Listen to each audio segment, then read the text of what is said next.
Hello and welcome back to another update where I cover the latest developments throughout the front line in the Russo-Ukrainian war. It is your host Whip Union, and in this one there are numerous advances across the eastern section of the front line centered around the Donetsk region in favor of the Russians. The Russians have managed to advance in the western parts of the city of Pokrovsk as well as the northern flank of it. They're also advancing further north along their breakthrough that happened over the past 24 hours, where their advances are slowing down as they now need to consolidate these positions they have breached. While Deep State Map says and states that they continue advancing forwards, it is still at a slower pace compared to earlier, as they now have to consolidate their positions and build up their positions for further advancements. Otherwise, they would be leaving themselves vulnerable to Ukrainian counterattacks. And Ukrainian counterattacks there will be, as the Ukrainians have redirected the 1st Azov Army Corps to defend against this breakthrough and resettle the situation on the northern flank of Pokrovsk, as it is completely out of hand for the Ukrainian forces, the current situation. The Ukrainians are now attempting to stabilize the situation before launching counterattacks to regain control over the northern flank of Pokrovsk and continue the battle over the city itself. The Ukrainians holding the city would not matter if the Russians end up gaining control over Dobropilya and other cities in the northern flank of Pokrovsk. Therefore, the Ukrainians have redirected forces not just from the eastern section of the front line near Toretsk, but also from the Liman section of the front line, the Kupiansk section of the front line, and Sumy region, where they are spreading out the areas from which the reinforcements are arriving from to not weaken any one area too much. However, this means that in general the Ukrainian front line will be weakened to strengthen their defenses in the vicinity of the city of Pokrovsk. The Russians also continue their advances in the Liman direction, both in the northern and eastern flank of the town. Starting out on the western flank of Pokrovsk, the Russians have managed to advance within the town of Rodinske, gaining control over the southern parts of it, leaving just the northwestern parts and central parts in the northern direction of the town remaining under Ukrainian control. The fighting over Rodinske has been very tough for both sides, as the Russians have been attempting to gain full control over the town, while the Ukrainians have been working to prevent the Russian capture of it. The importance of Rodinske lies within the close proximity to the coal mine here west of the city. As we have seen throughout the war, any industrial zone is very well fortified in terms of warfare.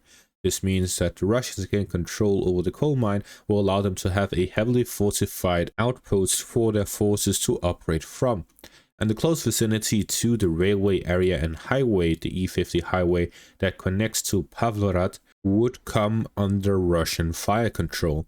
This means that one of the last remaining highways would be cut off to resupply Pokrovsk. The main supply line of Pokrovsk right now is the Pavlorad highway, which connects from the city of Pavlorad, which connects to the city of Dnipro, all the way to Pokrovsk. The Russians getting closer and closer to the capture of Rodinske would open up the road for the coal mine, which would then allow for fire control over that highway. It will also allow the Russians to secure the western flank for a push towards the city of Pokrovsk from the TO406 highway that leads from the Zaporizhia region into Pokrovsk. The Russians having additional supply routes into the city will allow them to strengthen their positions on the outskirts of it, and to have additional supply lines inside of the city would limit the Ukrainian capabilities to strike the Russian supply lines into it. The defining factor of the sieges over cities throughout this war has been how many roads either side controls into it. The Russians now control one road into Pokrovsk, while the Ukrainians control two roads. The close vicinity to Rodinske and the Russians cutting off the highway in the north would limit this to one road that leads into Pokrovsk, while the Russians are closing in on gaining control over three roads that lead into Pokrovsk, the one to the southeast and the one to the southwest of the city. If the Russians then gain fire control over the last road leading into the city, then the power balance will switch completely in favor of the Russians for the capture of both Pokrovsk and Mirnorad. The The Russians are working their way towards the 20406 highway that leads into the western parts of Pokrovsk. The Russians are working to gain full control over it, which will allow them to have an additional supply route into the city from the western flank, gaining control over the fortified positions northeast of Kotliny and in the western parts of Pokrovsk. Will allow them to have a secure supply line into the city, also allow them to connect their forces to physically cutting off the E50 highway further north along the forest lines and fortifications leading up to the northern flank. Gaining control over the western flank of Pokrovsk would cut off the last remaining supply routes that the Ukrainians have into the city, while strengthening their own logistics into the city. On the northern flank of Pokrovsk, the Russians continued advances within Chervony Liman on the southern flank of Rodinske and have managed to gain a foothold in the eastern parts of the city. The foothold achieved and the industrial area captured, as well as the waste heap east of Rodinske, all allowed the Russians to establish themselves in the northern, eastern and southern flanks of Rodinske, where fighting is taking place over the control over the city, which is located adjacent to the main highway north of Pokrovsk. Gaining control over Rodinske, the industrial area west of Rodinske, will completely secure the Russian control over the northern highway, which they already have fire control over, especially with the recent advance northwest of Rodinske, gaining control over fortified positions and their infiltration way beyond the highway. However, the Battle of Rodinske has just begun. Rodinske itself has several apartment complex buildings. It's very difficult to gain control over the city for the Russians if the Ukrainians have a strong garrison of the city. If the Ukrainians do not, then most of the supply lines leading into it have already been cut off, which means the Russians would be able to quickly gain control of it. Depending on how prepared the Ukrainian forces were, the Russians can take weeks to gain control of it or simply a few days. The Russians are racing against the clock as it stands due to the Ukrainian forces being redirected to this section of the front line. If the Russians are able to gain full control over Rodinske prior to the Ukrainian counterattacks, they will not just cut off one of the main highways leading into Pokrovsk physically, they will also be establishing a logistical hub for their own operations on the northern flank of Pokrovsk, from which they can cut off the highway leading into Pokrovsk from the northwest, from the northern direction. Also allow them to establish offensive operations in the direction of Belitske further north, which is a city comparable to Rodinske. Also allow them to establish logistics for their forces operating further north in the direction of Dobropilya, where they can advance both along the highway near Belitske and through the railway in the direction of Doroshne towards Dobropilya. Instead, if the Ukrainians are able to launch counterattacks, they can significantly delay the Russian capture of Rodinske or even cancel it completely, which would buy a lot of time for the Ukrainians in the northern flank of Pokrovsk. In the meantime, the Russians continued offensive operations in the northern direction, gaining control over Ektova Belka, which is a national park here north of Nikonorivka, and fighting continues in the direction of Ivanivka, Novoshakhove, and all the way to Novye Donbass, where the Russian forces have infiltrated.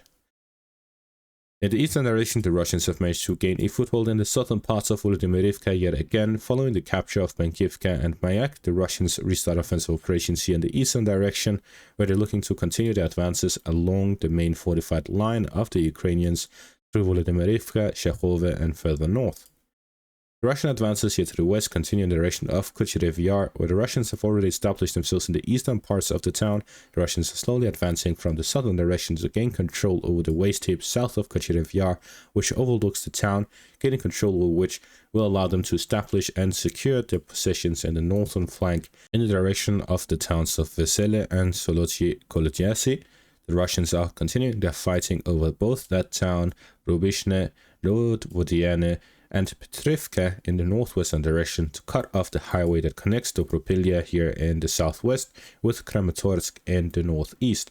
Cutting off the Kramatorsk-Dobropilya highway, while at the same time cutting off the Pavlorad-Pokrovsk highway, will completely isolate this section of the front line from any direct major supply lines. Instead, the Ukrainians would need roundabout ways to supply these directions. This means the redirection of forces and reinforcements being sent to the northern flank of Pokrovsk will also be delayed due to the Russian advances. Further northeast, the Russians continue their defensive operations in the direction of Liman, both to the northwest and to the east of the town.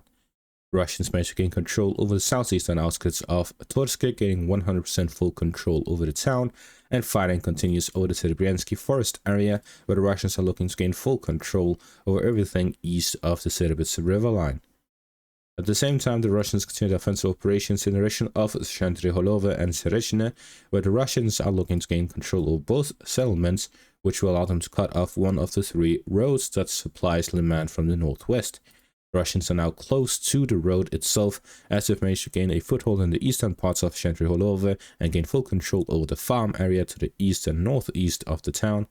Russians also managed to advance along the forest patch area in between both towns, looking to infiltrate the central parts, cut off the highway that connects the northern and southern settlements. The Russians are very close to gaining full control over Serechne, with over half of the town under Russian control, which will allow them to strengthen their positions on the western flank of Shantry-Holova, isolating it from the main supply routes, and allowing them to gain full control over that town as well, to further springboard their offensive operations in the southern direction to cut off additional roads leading into Liman from the northwest. In the northern section of the front line within the Sumy region, there's not been a lot of movement. The main movement has been Ukrainian counterattacks. Following the recapture of Kindrativka and Andrivka, the front has been somewhat stabilized. The Russians are slowly attempting to gain full control over Nikivka to establish themselves within the Sumy region with a logistical hub for further offensive operations. With the redirection of Ukrainian forces from different sectors of the front line to the Pokrovsk direction, it is likely that the Russians will strengthen their offensive operations in other directions, which means we'll likely see additional Russian movement here in the Sumy region, as well as in the Kharkiv direction, where the Russians continue their offensive operations to gain control over Kupiansk, Liman, in the northern flank of Donetsk, and in the Kharkiv region.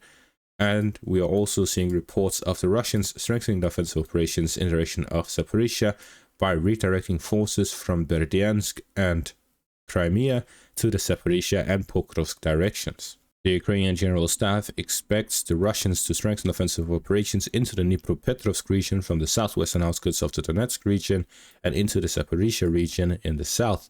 This is all to take advantage of any Ukrainian redirection of forces from other sectors to the Pokrovsk section. The Russians are sending additional reinforcements to face off against the Ukrainian forces, while at the same time they are also pushing the Ukrainians in the Zaporizhia and other sectors of the front line to punish the redirection of forces. And that is going to be all for this update. Thank you all for watching. Make sure to leave a like, subscribe, check out my Patreon and YouTube membership for additional content. Thank you all for watching and have a great day.